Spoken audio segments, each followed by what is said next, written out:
Hello guys, welcome to my YouTube channel. അപ്പം നമ്മളിന്ന് കേരമീൻ, കേരാന്ന് കേട്ടിട്ടില്ലേ, കേരമീൻ വെച്ചിട്ട് ഒരു മീൻ കറിയാണ് ഉണ്ടാക്കുന്നത്. അത് കേര ഞാൻ കഴുകി വൃത്തിയാക്കി വെച്ചിട്ടുണ്ട്.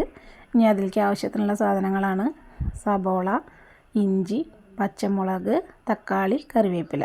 പിന്നെ ഇതാ കുടപ്പുളി ഞാൻ കഴുകി അത് വെള്ളത്തിൽ കുതിർത്താട്ടുണ്ട്. ഇനിയിപ്പോൾ നമുക്ക് ഗ്യാസ് കത്തിക്കാം. ഗ്യാസ് കത്തിച്ചിട്ട് ഞാനിതാ ഒരു മൺചട്ടിയാണ് എടുത്ത് വയ്ക്കുന്നത്. മൺചട്ടി ഇതാ ഞാൻ വെച്ചു. ചട്ടി ചൂടായി. അപ്പോൾ അതിലേക്ക് കുറച്ച് വെളിച്ചെണ്ണ ഒഴിക്കുകയാണ്. നമ്മൾ നേരത്തെ അരിഞ്ഞ് വെച്ച നമ്മുടെ സബോള നമ്മളതിലേക്ക് ഇടുകയാണ്. അതൊന്ന് ജസ്റ്റ് ഒന്ന് ചെറുതായിട്ടൊന്ന് വാട്ടിയെടുക്കണം. വല്ലാണ്ട് മൊരിയൊന്നും വേണ്ട, ചെറുതായിട്ടൊന്ന് വാട്ടിയെടുത്താൽ മതി. അപ്പം നമ്മുടെ സബോള ഇതാ നമ്മളിവിടെ വാട്ടിയെടുത്തിട്ടുണ്ട്. ഞാൻ അതിലേക്ക് നമ്മുടെ പച്ചമുളക് ഇടുകയാണ്. പച്ചമുളക് അതും ചെറുതായിട്ടൊന്ന് വഴറ്റിയെടുക്കുകയാണ്. പച്ചമുളകും വഴറ്റി കഴിഞ്ഞു. ഇനി ബാക്കി ഉണ്ടായിരുന്ന ഇഞ്ചി ചതച്ച് വെച്ചത് അതും അതിലേക്ക് ഇടണം. അതും ഏകദേശം വാട്ടി കഴിഞ്ഞു. അപ്പം നമുക്കിനി തക്കാളി അരിഞ്ഞ് വെച്ച തക്കാളിയും കൂടി അതിലിട്ടിട്ട് അതൊന്ന് വാട്ടിയെടുക്കുകയാണ്. അപ്പം നമ്മുടെ തക്കാളിയും കൂടിയിട്ടൊക്കെ വാട്ടി നന്നായി വഴറ്റി വന്നിട്ടുണ്ട്. ഇനി നമ്മുടെ പൊടികൾ മുളക് പൊടി, മല്ലിപ്പൊടി, മഞ്ഞൾപ്പൊടി അത് മൂന്നിട്ടിട്ട് നമ്മളൊന്ന് മിക്സാക്കി എടുക്കുകയാണ്.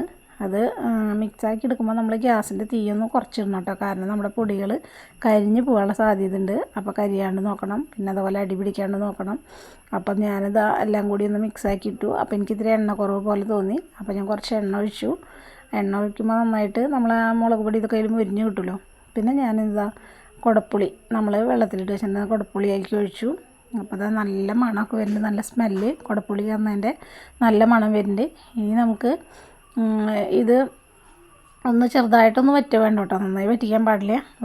വറ്റി വന്നു. അപ്പോൾ അതിലേക്ക് ഞാൻ കറിവേപ്പില എടുത്തു. നമുക്ക് മീൻ വേവാനായിട്ട് ആവശ്യത്തിനുള്ള വെള്ളം ഒഴിക്കണം. അപ്പോൾ ഞാനിത് ആവശ്യത്തിനുള്ള വെള്ളം ഒഴിക്കുകയാണ്. മീനൊക്കെ ഒന്ന് വെന്ത് കിട്ടണ്ടേ, മീൻ നമ്മളിതിൽ ഇട്ടിട്ടില്ല. അപ്പോൾ അതൊക്കെ നന്നായിട്ടൊന്ന് ആയിട്ടുണ്ട്. അപ്പോൾ തിള വരാനായിട്ട് മുന്നേ ഞാൻ ഇതിൽ ഉപ്പിട്ടിട്ടില്ല. അപ്പോൾ ഞാൻ ഉപ്പിടുകയാണ്. പാകത്തിന് നമ്മളതിൽ ഉപ്പിട്ടു. ഇനി നമുക്ക് ആവശ്യമുണ്ടെങ്കിൽ ഇടാം. ഇപ്പോൾ അതിനാവശ്യമായിട്ടുള്ളൊരു ഉപ്പ് അതിലിട്ടു. ഇനി അതൊന്ന് തിളയ്ക്കണം. അത് തിളച്ചു. അപ്പോൾ ഞാൻ അതിലേക്ക് ഇനി നമ്മൾ ആ കഴുകി വൃത്തിയാക്കി വെച്ച കേരമീൻ ഇതിലേക്ക് ഇടുകയാണ്.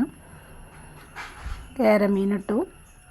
ഇനി മീനിൽ ഉപ്പും മുളകും എല്ലാം പിടിക്കാൻ വേണ്ടിയിട്ട് നമുക്കൊന്ന് ഇതിട്ട്, പിന്നെ മീനൊന്ന് വേവും വേണ്ട. അപ്പോൾ നമുക്കൊന്ന് നന്നായിട്ട് ഒന്ന് തിളപ്പിക്കാം. അപ്പോൾ ഒന്ന് ഇളക്കി കൊടുക്കുകയാണ്.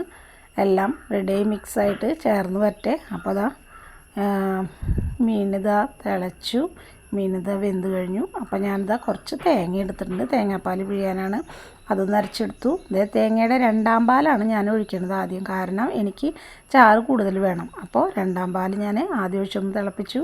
ഇനി ഇതാ ഞാൻ അത് കഴിഞ്ഞപ്പോൾ വീണ്ടും 1ാം പാൽ ഒഴിച്ച് തിളപ്പിച്ചു.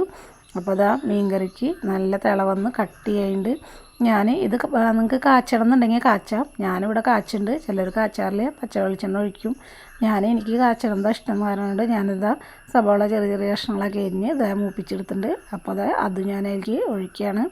അപ്പോൾ ഇന്നത്തെ വീഡിയോ ഇത്രയേ ഉള്ളൂ. എല്ലാവർക്കും വീഡിയോ ഇഷ്ടപ്പെട്ടു എന്ന് വിചാരിക്കുന്നു. അപ്പോൾ ലൈക്ക് ചെയ്യുക, സബ്സ്ക്രൈബ് ചെയ്യുക, കമൻറ്റ് ചെയ്യുക, ബെൽ ബട്ടൺ അമർത്തുക. എല്ലാവർക്കും ഇഷ്ടമായി തന്നെ വിചാരിക്കുന്നു. കേരക്കറി എല്ലാവരും വെച്ചിട്ടുണ്ടാവും. അപ്പോൾ വെച്ച് നോക്കണം. അപ്പോൾ മറ്റൊരു വീഡിയോയുമായിട്ട് ഞാൻ വീണ്ടും വരും. Okay, Tata, bye bye.